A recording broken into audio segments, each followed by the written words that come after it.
ഇന്ന് നമ്മളൊരു തമിഴ്നാട് അസംബിൾ ചെയ്തിട്ടുള്ള ഒരു പവർ ആംപ്ലിഫയർ ആണ് കൂട്ടുകാരെ കാണിക്കുന്നത്. ഈ ആംപ്ലിഫയർ നമുക്ക് റീവർക്കിന് വന്നിട്ടുള്ള ഒരാമ്പാണ്. അപ്പോൾ കസ്റ്റമർ തമിഴ്നാട്ടിൽ നിന്ന് അസംബിൾ ചെയ്ത് മേടിച്ചിട്ടുള്ള ഒരു ആമ്പാണ് ഈ ഒരു ഐറ്റം.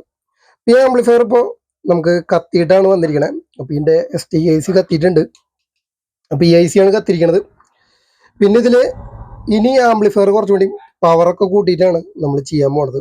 അപ്പോൾ ട്രാൻസ്ഫോമറൊക്കെ നമ്മൾ ഒന്ന് റീവൈൻഡ് ചെയ്ത് കുറച്ചുകൂടി കോറൊക്കെ കയറ്റിയിട്ടാണ് നമ്മൾ ചെയ്യാൻ പോണത്. അതുപോലെ പവർ ആകുമ്പോൾ നമ്മൾ ചേഞ്ച് ചെയ്യാണ്. STK നമുക്ക് ഇത് ലോക്കലൈസ് ചെയ്തുകൊണ്ട് തന്നെ പെട്ടെന്ന് ഷോർട്ട് വന്നു കഴിഞ്ഞാൽ സ്പീക്കറൊക്കെ അടിച്ചു പോകും. അപ്പോൾ അങ്ങനെ ഒരു പ്രോബ്ലം ഒക്കെ ഉള്ളതുകൊണ്ട് തന്നെ നമ്മൾ STK മാറാണ്. അപ്പോൾ കൂടുതൽ അപ്ഡേറ്റ് ചെയ്തിട്ടുള്ള വീഡിയോ നമ്മൾ ഉടൻ തന്നെ അപ്ലോഡ് ചെയ്യുന്നുണ്ട്. അപ്പോൾ ഇത് ഡിസംബർ മാസം 2023 ചെയ്ത ആമ്പാണ്. അപ്പം നമ്മുടെ അടുത്ത് കസ്റ്റമർ കുറച്ച് കാര്യങ്ങൾ പറഞ്ഞിട്ടുണ്ട്. അപ്പോൾ ആൾക്ക് പുറത്തേക്ക് നല്ല ബീറ്റ് കിട്ടണം, നല്ല രീതിക്കുള്ള ഒരു ക്ലാരിറ്റി ഉള്ള ഒരു ഔട്ട്പുട്ട് കിട്ടണം. അതൊക്കെയാണ് പുള്ളിയുടെ ആഗ്രഹം. അപ്പോൾ നമ്മളതൊക്കെ സെറ്റാക്കി കൊടുക്കാൻ തന്നെയാണ് ആളുടെ പറഞ്ഞിരിക്കുന്നത്.